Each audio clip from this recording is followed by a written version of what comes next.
Olá, pessoal, seguidores do YouTube. Hoje estamos aqui com nossa querida professora Milene e eu, professor Guilherme, para lançar, assim, eu não sei se eu diria um projeto piloto, mas com certeza um experimento de um bate-papo, enfim, com autores e pessoas, assim, proeminentes que podem nos falar sobre vários e vários temas. Inclusive hoje, a professora Milene, que escreveu um livro que logo vou apresentar para vocês, vai poder falar um pouquinho sobre o que a motivou a escrever esse livro, vai falar sobre o que tem a ver, assim, com ciência, e acredito que vocês vão gostar desse tipo de conteúdo. Nada mais. Tudo bom, professora Milene?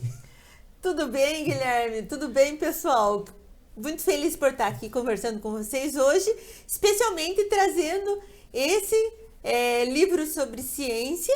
E além de conversar com vocês sobre o livro, eu ainda gostaria de poder falar também sobre a questão das parcerias importantes. Então, assim, esse livro não é só meu, é também da minha colega Bárbara. Nós duas somos professoras de física, um livro que teria aí de duas mulheres. Eu acho que isso também é um tema interessante para a gente trazer para o teu canal, professor. Que bom, obrigado. Ó, então eu já tenho o livro aqui, inclusive, foi publicado pela editora Intersaberes e se chama Evolução dos Conceitos Físicos. E eu ia até citar da professora Bárbara, a professora Milene, escreveram junto, né, um livro sobre esse processo de construção da ciência, né? Fizeram um recorte bem interessante sobre tanto a história histórica, você vai poder falar melhor, né? Mas é o processo histórico da ciência, como também a professora Bárbara, que não está aqui hoje, é uma pesquisadora fortíssima, né, na área de ciência, com ciência de ponta hoje, pode também contribuir com alguns capítulos nessa linha, né? E você, professora, também é uma área de história da física, de docência, né? Enfim, qual que é a sua formação? E o que te motivou a escrever o livro?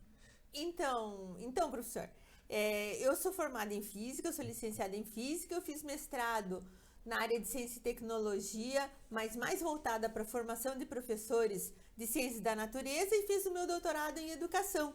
Isso significa que eu tenho aí um pouco de um pé em cada canoa, a gente poderia dizer assim, que me faz gostar muito, né, ter uma aderência a esses temas transversais.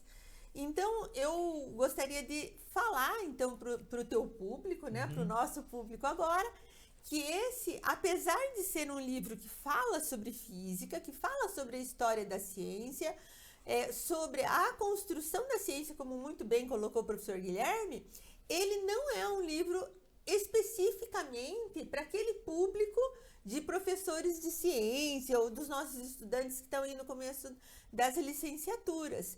Apesar dele ser também o nosso público, eu gostaria de colocar que ele é um livro para quem gosta de aprender mais sobre a ciência, sobre o mundo, sobre o conhecimento aí da humanidade que atravessa a própria construção da ciência como uma área daí mais específica do conhecimento humano.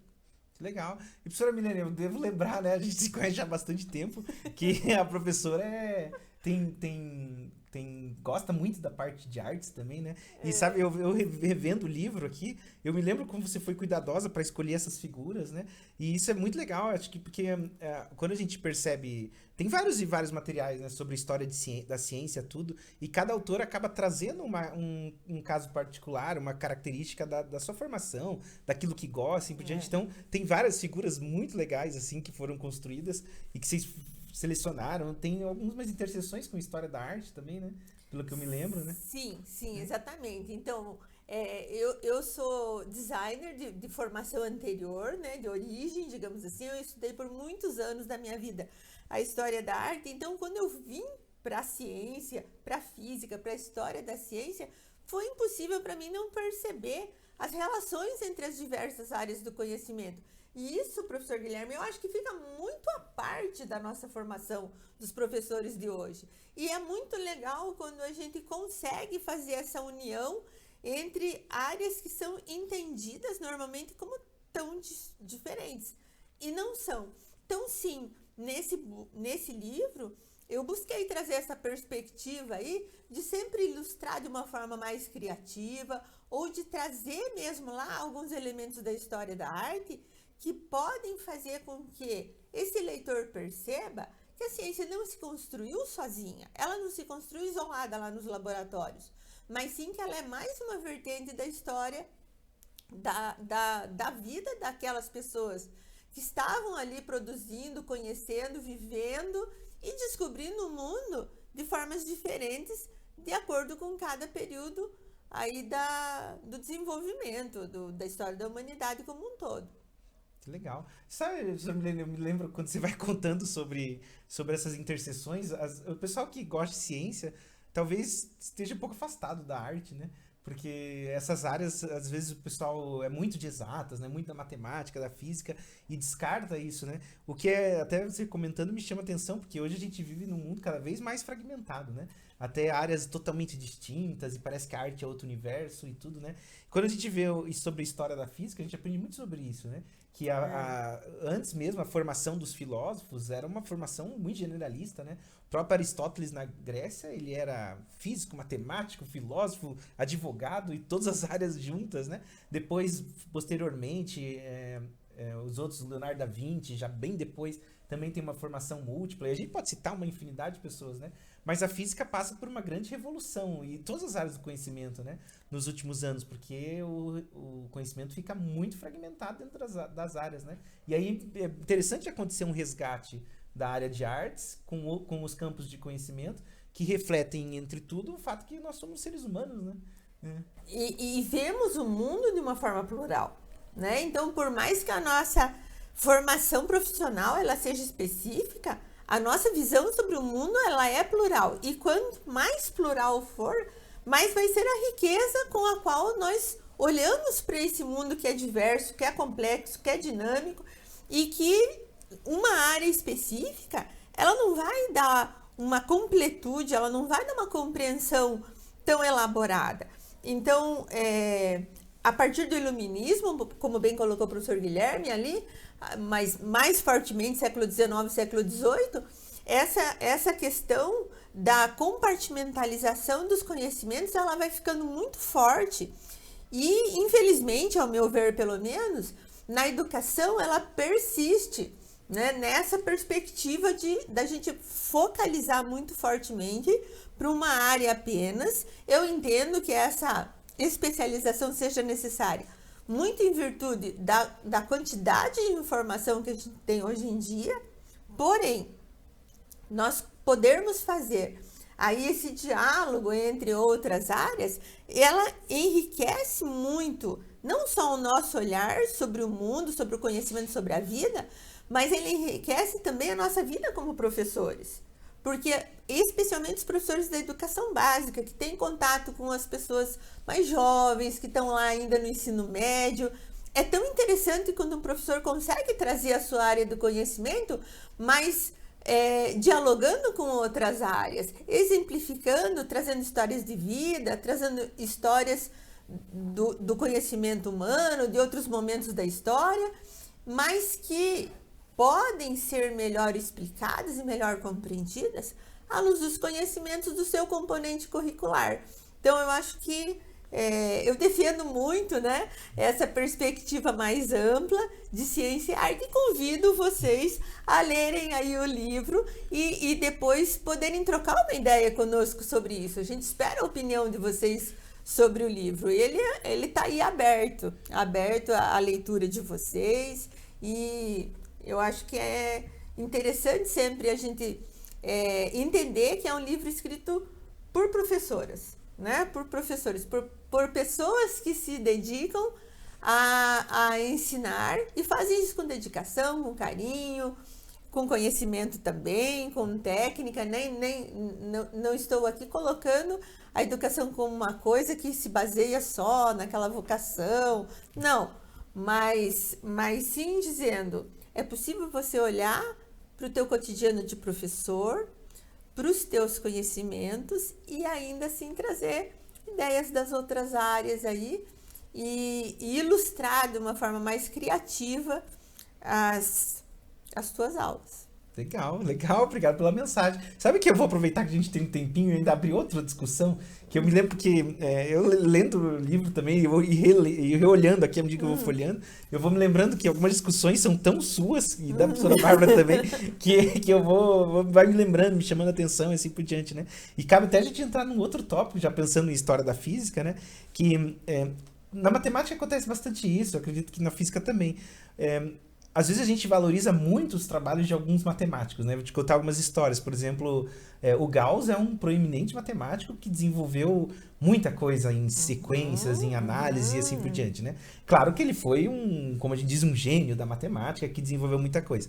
Mas há na figura do gênio, né, uma figura que omite, talvez, o fato de que a ciência ela é construída por muitas pessoas, por colaboração. Hoje, então, os institutos de pesquisa, o CERN, os aceleradores de partículas, envolvem cooperações internacionais de 1.000 pesquisadores, 2.000 pesquisadores, vários e vários países. Mas na história da matemática, eu digo pela matemática, os pesquisadores, os nomes que aparecem, parece que carregam a ciência como um todo, né? Então, o Gauss faz grandes transformações, o Laplace faz grandes transformações, mas parece que esse sentido de ciência que endeusa o ser inteligente, parece que ele tem sido desconstruído nos últimos anos, né? Pra gente perceber um trabalho coletivo. Você sente algo parecido? Eu espero que sim, porque agora você esbarrou, né, em vários temas que poderiam sugerir discussões muito aprofundadas, né? Uma é a questão da genialidade. Quer dizer, a genialidade, apesar de ela precisar ter o seu lugar na história da ciência, ela precisa ser discutida. Porque se nós professores não discutirmos a questão da genialidade, o que vai acontecer? Os nossos alunos vão achar que essa vida do produtor de ciência, do cientista, do professor de física, de matemática, é para poucos, é para algumas pessoas muito ilustradas, que vivem exclusivamente para essa área do seu conhecimento. Isso não é verdade, gente, né? Nós estamos falando de linguagens, de explicações do mundo natural com o qual nós convivemos. Então, é possível, nós estamos convidando todos vocês para virem para esse mundo, digamos assim, científico, que é atravessado pelas outras áreas do conhecimento.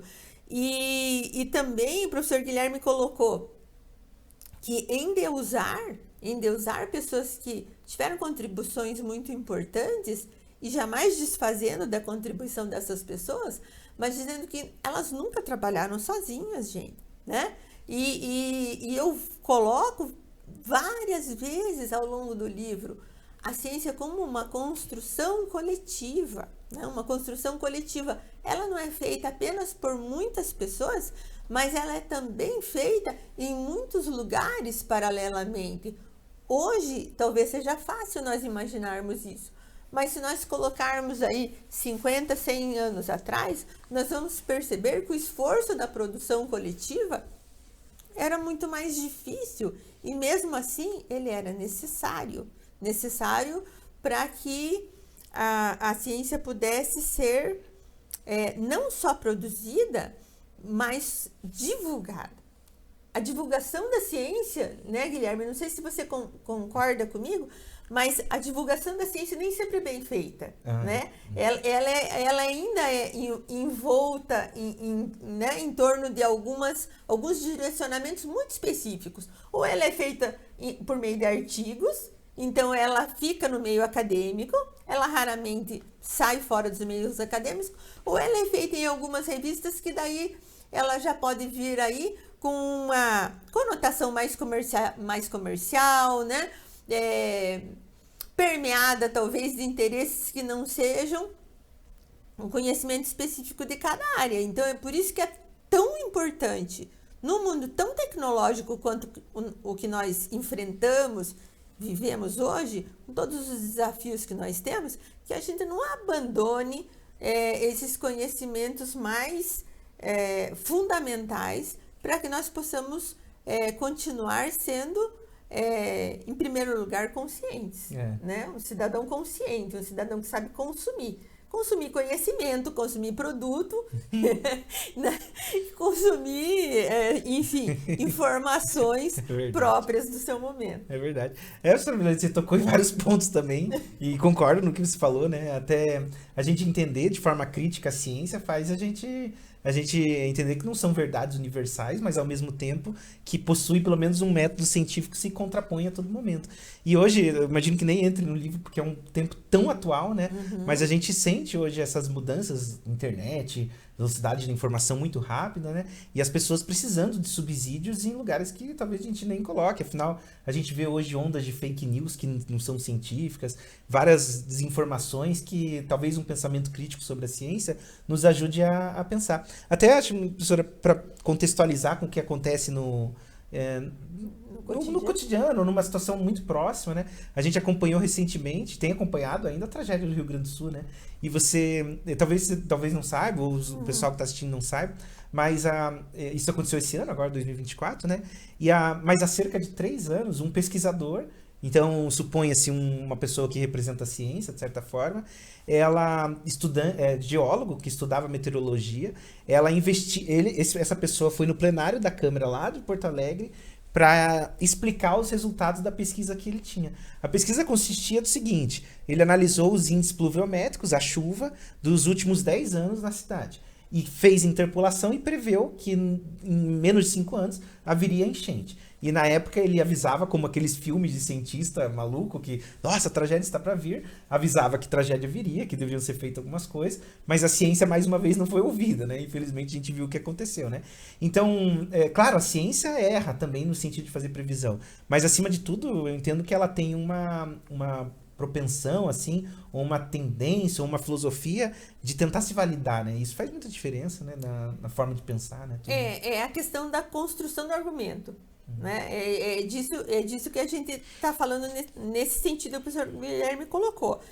A ciência, ela constrói seus argumentos a partir de algumas premissas que não são hipóteses, né? Elas podem nascer com hipóteses, mas elas têm todo um caminho, né? Todo esse método para ser testada, discutida entre os pares, enfim. Quando uma pessoa que representa a ciência traz uma natureza de conhecimento técnico, o racional, né, o razoável, seria que essa pessoa tivesse espaço e que ela fosse ouvida. Isso aconteceu nessa tragédia do Rio Grande do Sul, mas isso aconteceu também na pandemia que nós atravessamos, claro, né? Quer dizer, teve muita informação científica que foi deixada de lado. E isso trouxe consequências bastante trágicas para a vida de muitas pessoas. Então, isso me faz pensar que convidar as pessoas mais novas, né, mais jovens, para o mundo da ciência é uma missão muito importante de nós, professores. E para que isso aconteça, ela precisa ser apresentada de diversas formas. Ela não pode ser apresentada dentro daquele modelo acadêmico muito fechado, equivocado, na minha opinião, né, que mostra, por exemplo, o artista como um ser livre, um ser criativo, um ser despreocupado de outros elementos, de outros aspectos mais ligados ao cotidiano, e que coloca em contrapartida aquele cientista austero, isolado, sozinho, muito sério, que só entende da linguagem matemática, né? Então, esses extremos criados não são verdadeiros, gente, eles são equivocados. Então, para nós trabalharmos com ciência, nós precisamos ser muito criativos, não é um pouco. E nós precisamos ter muito sentimento também envolvido com os nossos propósitos de pesquisa, seja uma pesquisa bem técnica dentro de um laboratório, seja uma pesquisa mais ligada à sociologia ou à história da ciência. Bem como o artista lá na sua produção, ele também está lendo os problemas, os elementos que fazem parte da sociedade e está reproduzindo naquela linguagem artística dele. Então, desfazer um pouco esse equívoco, eu acho que contribui para que todos tenham mais desprendimento, né, mais vontade de se dedicar a esses conhecimentos que a gente acha tão fundamentais para que a pessoa possa compreender esse nosso mundo que já dissemos é dinâmico e que exige de nós muito esforço, Muito, não é é verdade? verdade, é verdade. Bem, professora Milene, agora parece que você deixou 2 convites, né? O primeiro para o pessoal conhecer o livro. Se vocês quiserem conhecer, pede aí o link, a gente manda o link da lojinha aí, da Intersaberes. Aí você consegue o livro aí na sua casa. E um segundo convite para fazerem ciência, né? Quer deixar uma mensagem final aí pro pessoal? Vou me aproveitar do seu espaço. Então, professor Guilherme, no dia 4 de julho, nós vamos ter o lançamento do livro, né? A Intersaberes está com o livro já à venda, então, por favor, acessem, né? Nós temos o livro físico, nós temos o livro também na modalidade aí em e-book, né? E assim, pessoal, você que está pensando no teu futuro, você que está aí jovem, terminando o ensino médio, né? Venha conversar com professores de ciência. Converse com o seu professor de matemática, com o seu professor de física, de química, de biologia. Visite uma universidade. Venha conhecer um pouco mais. Porque cada vez mais vai haver a necessidade e o espaço de pessoas que entendam a linguagem científica, a linguagem matemática, dessa forma como nós estamos procurando explicar para vocês, bem dinâmica e bem aí articulada com os interesses da sociedade. Legal. Então, galerinha, muito obrigado pela participação. Se você quiser vir aqui conversar um dia com a gente, participar do programa, é um programa piloto, fala aí o que você achou e tchau!